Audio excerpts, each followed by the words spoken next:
పేరు ఎన్ రమేష్. నాది కర్నూలు జిల్లా ఆదోన్లో అంబేద్కర్ నగర్లో నివాసము. మాది షరఫ్బయర్లో మా భార్యకి సంబంధించింది ప్రాపర్టీ వచ్చింది. పెద్దల నుంచి సంప్రదించిన ఆస్తి నా భార్యకు వచ్చింది.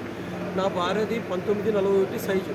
అది ఏమైంది, దాంట్లో మేము 37/15 కట్టినాము.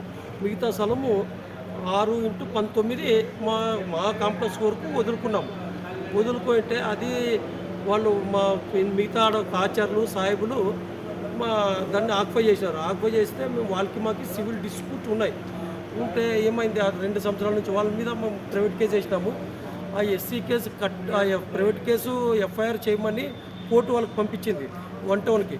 అంటే వాళ్ళు 1 టౌన్ కేసు కట్టి ఎఫ్ఐఆర్ చేసి మళ్ళీ ఈ కేసు రాజీగా అని చెప్పి మమ్మల్ని షరఫ్బయర్లో నివాసం ఉండే వాళ్ళు 10 మంది నా మీద దాడి చేసినారు.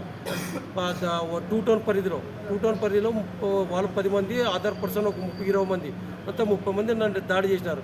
దాడి చేస్తే నేను ఏం చేసిన, 2 టౌన్లో కంప్లైంట్ ఇస్తే కంప్లైంట్ ఎటువంటి రెస్పాన్స్ కాలేదు. మళ్ళీ ఎస్పీ గారికి స్పందనలో పెడితే కంప్లైంట్ తీసుకున్నారు. కంప్లైంట్ తీసుకుని 30 మీద కేసు పెడితే 4 మీద ఎఫ్ఐఆర్ చేసినారు.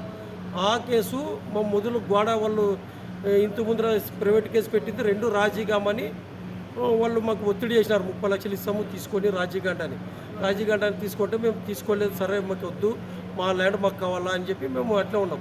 మళ్ళీ 1 టౌన్ పరిధిలో ఒకసారి కాంప్లెక్స్ దగ్గర ఉంటే వాళ్ళు మళ్ళీ అటాక్ చేస్తే 1 టౌన్లో పోయి శ్రీరామ్ సిఏ గారికి పోయి కంప్లైంట్ ఇస్తే కంప్లైంట్ ఎటువంటి తీసుకోలేకపోతే మళ్ళీ నేను ఏం చేసిన, మాలా మానాడోళ్ళు పిలుచుకొని పోయి మాకు న్యాయం చేయండి, మీరు వాళ్ళు ఇప్పటికి 2 సార్లు అయింది మా మీద దాడి చేస్తున్నారు, మాకు కేసు కట్టి వాళ్ళ మీద ఎస్సీ అట్రాసిటీ కేసు కట్టి మాకు న్యాయం చేయండి అని 1 టౌన్ శ్రీరామ్ గారికి ఫిర్యాదు చేస్తే నువ్వేమి 2 టౌన్లో కంప్లైంట్ ఇచ్చి మళ్ళీ ఇక్కడ కంప్లైంట్ ఇచ్చి ఇదే పని నేను ఇది ఫస్ట్ రాజీగా వాళ్ళ దగ్గర 30 లక్షలు ఇస్తామంటున్నారు. రాజీగాని పంచాయతీ చేశాడు. డిఎస్పీ గారిని పిలిపించినాడు. డిఎస్పీ గారు 2 టౌన్ సిఐ ముగ్గురు మా పెద్ద మనుషులు అందరూ పిలిపించి రాజీగా అని చెప్పి చెప్పినారు 1 టౌన్లోనే. చూస్తే సర్లే సార్ మాకు తీసుకుంటాము, మాది ఏముండదు, అది 70 లక్షలు ఇప్పియండి, మేము రాజీ అవుతాము, అది కాస్ట్లీ ల్యాండ్, మేము 70 లక్షలు ఇప్పని రాజీ అవుతామంటే లేదు అంతటి పోదు, అది 30 లక్షలు ఇస్తారు తీసుకొని చెప్పినారు. చెప్తే లేదని మేము అక్కడి నుంచి పెద్ద సమస్యలో మేము రాజీ కాకుండా వస్తే మళ్ళీ ఇంకోసారి నాకు ఫోన్ చేసినాడు. నేను హైదరాబాద్లో ఉంటుంది, కొద్దిగా మా అమ్మకు బాగాలేకుంటే హాస్పిటల్కి పోయింటే సిఎస్ శ్రీరామ్ ఫోన్ చేసి ఏమన్నా కేసు రాజీ అయ్యి డబ్బులు తీసుకొని కేసు వాపసు తీసుకుంటావా లేదా అది అని నన్ను బెదిరించాడు ఫోన్లో. సరేలే లేదు సార్ వచ్చి మాట్లాడతాను, మా అమ్మకు బాగాలేదు, హైదరాబాద్లో ఉన్నానంటే సరేలేని వస్తే సార్ ఫోన్ చేసినారు సార్ అని. నేను 1 టౌన్ కాడ పోతే వాకిలేసి నేను చంపితే కూడా నేను కాపాడేది మేమే, మళ్ళీ మేమే నీకు రక్షణ ఇవ్వాలా, అది ఏముండదు డబ్బులు తీసుకొని రాజీగా అని చెప్పి నన్ను బెదిరించాడు 2 సార్లు. బెదిరిస్తే లేదు సార్ నువ్వు సివిల్ మ్యాటర్లోకి ఎంటర్ కావచ్చు సార్, నువ్వు ఇప్పటికి 2 సార్లే సివిల్ మ్యాటర్లోకి ఎంటర్ కావద్దు, మీ పని ఏమో మీరు చూసుకోండి అని నేను చెప్తే అట్లా సరేలే నీ కథ చూస్తానని నాకు వార్నింగ్ ఇచ్చినాడు. నేను సరేలే అని అక్కడి నుంచి వచ్చిన. కరెక్ట్ 1 మంత్ తర్వాత నేను ఒక దగ్గర అమౌంట్ ఇవ్వాల్సి ఉంటే వసంత టాకీస్ దగ్గర కూర్చుంటే అక్కడ ఆయన రౌండ్కి వచ్చి నన్ను చూసి కారు ఆపినాడు, జీప్ ఆపినాడు. ఆపి ఏం చేస్తున్నా అంటే లేదు సార్ మా ఫ్రెండ్ వస్తాడు, రాత్రి 9:15 సమయంలో మా ఫ్రెండ్ వస్తాడు సార్, కూర్చున్నా అంటే ఫస్ట్ జీప్ ఎక్కరన్నా. సరే ఎందుకు సార్ నన్ను మా వాళ్ళు మా ఫ్రెండ్ కోసం కూర్చున్నాను, నువ్వు మందాయి కూర్చున్నావు నువ్వు ఫస్ట్ జీప్ ఎక్కన్నా. సరే జీప్ ఎక్కించుకున్నాడు. అక్కడి నుంచి కంట్రోల్ రూమ్కి పిలుచుకుపోయినాడు. మన కంట్రోల్ రూము ఇది సార్, అది ఏమంటారు కంట్రోల్ రూము, ఇది ఏమంటారు సార్ వాళ్ళని, డార్క్ రూమ్ కాదు, హోంగార్డ్, అది ఏమంటారు ఇది ట్రాఫిక్ పోలీస్ స్టేషన్, ట్రాఫిక్ దాంట్లో పిలుచుకొని పోయి ఆడ నన్ను లోపల కూర్చొని చెప్పినాడు. కూర్చొని పెట్టి బయట బైకులు పడుతున్నాడు, డ్రింక్ అండ్ డ్రైవ్ బైకులు పడుతుంటే నేను 1/2 గంట కూర్చొని పెట్టినాడు. సార్ నేను బయటకు వచ్చి ఏం సార్ ఇంకా కూర్చొని పెట్టినా, నన్ను పోవాలా, నాకు ఫైన్ వేసేది ఉంటే ఏంటి అంటే లజ్జా కొడుకు కూర్చోరా అన్నాడు. సరిగ్గా మాట్లాడు సార్ అన్న. ఫస్ట్ ఊపలేలా కొడుకను అని అంటే లేదు సార్ సరిగ్గా మాట్లాడు, నేను డ్రింకే చేయలేదు, మీరు కొడుక గిడకంటే సరిగ్గా లేదు, బాగుండలేదు చూడు సార్ అని నేను అన్నా. ఏమన్నా నాకెదురు మాట్లాడతారు లంజా కొడుకు అని షంపు పట్టి కొట్టినాడు. కొడితే ఎందుకు కొడుతున్నావు అని పట్టుకున్నా. నా పట్టుకుంటారా కొడుకు అని ఆయన లాఠీతో కొట్టినాడు. మిగతా నలుగురు కానిస్టేబుల్ వెనక ఈపుల్లో మా చేతితో గుద్దినారు. గుద్ది అంతటితో ఆగలేకున్నట్ల మళ్ళీ కాలు చేపట్టుకుని 6 మంది లోపలికి తీసుకుపోయినారు కంట్రోల్ రూమ్లోకి. తీసుకొని పోయి తాడు కట్టి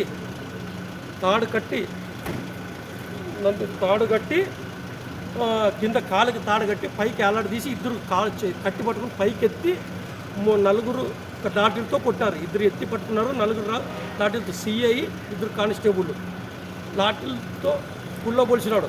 గుళ్ళో పొలిచి అంతతో ఆగకున్నట్ల మళ్ళీ అక్కడి నుంచి జీప్లో ఎత్తుకుపోయి మళ్ళీ వంటోని తీసుకెళ్ళినాడు. వంటోని తీసుకుని అక్కడ బూట్కలతో కొట్టినాడు. బూట్కలతో కొట్టి మా వాళ్ళు అందరూ వచ్చినారు అక్కడ స్టేషన్లో. ఇది ఇష్యూ అవుతుందని చెప్పి మళ్ళీ నన్ను హాస్పిటల్కి పిలిచిపోయినాడు. ఎప్పుడు 11:45కి హాస్పిటల్కి పిలిచిపోయినాడు. 11:45కి హాస్పిటల్కి పిలుచుకుపోయి 3:30 వరకు ఆ ఏరియా హాస్పిటల్లో ట్రీట్మెంట్ ఇప్పించినాడు. 4 గ్లూకోజ్ బాటిళ్ళు, 4 ఇంజక్షన్లు ఎక్కించి ట్రీట్మెంట్ ఇప్పించినాడు. ట్రీట్మెంట్ ఇప్పించి మళ్ళీ 3 గంటలకు వంటోని పిలుచుకొచ్చినాడు. పిలుచుకొని వచ్చి అప్పుడు పిలుచుకొని ఆయన మళ్ళీ సాయంత్రం 6:30 వరకు వంటోన్లో పెట్టాడు. ఆయన వంటోన్లో పెట్టుకొని నన్నేమన్నాడు, నేను రాత్రే 11:30కే పోలీసు వాళ్ళని దొబ్బి నేను పారిపోయినట్ల ఎఫ్ఐఆర్లో రాసినాడు. ఒక రోజు అంతా ఆయన కస్టడీలో పెట్టుకొని మళ్ళీ నేను పారిపోయినానని చెప్పి మళ్ళీ ఆయన కథలు అల్లినాడు ఆ ఎఫ్ఐఆర్లో.